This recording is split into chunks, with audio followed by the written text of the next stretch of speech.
முட்டாள் கிளி.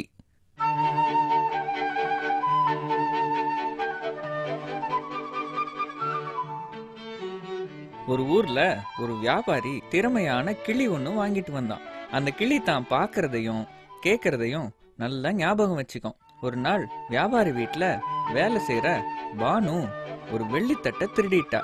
வியாபாரி வேலை முடிஞ்சு வீடு திரும்பினப்போ, அடக்கடவுளே, இங்க இருந்த வெள்ளித்தட்டை காணுமே.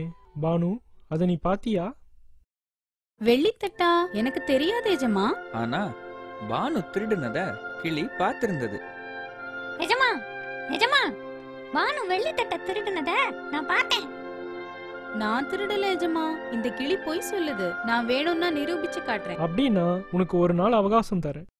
அடுத்த நாள் வியாபாரி வெளியே போனதும் பானு ஒரு அண்டாவை எடுத்து கிளிக்குண்டுக்கு மேல கவுத்துனான். இடிச்சத்தம் வர்ற மாதிரி அதை நல்லா அடிச்சா. அப்புறம் கொஞ்சம் தண்ணி எடுத்து கூண்டுக்குள்ள தெளிச்சா. ஒரு கண்ணாடியை எடுத்து கிளி மேல வெளிச்சம் படுற மாதிரி செஞ்சா. வியாபாரி சாயங்காலம் வந்தான். என்ன கிளி, இன்னைக்கு என்ன பார்த்த?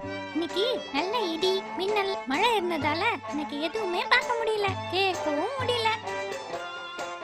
ஆனா இன்னைக்கு இடி மின்னல் மழை எதுவுமே இல்லையே. பானு சொன்னதை உண்மைன்னு நினைச்சு வியாபாரி கிளிய பறக்க விட்டுட்டான்.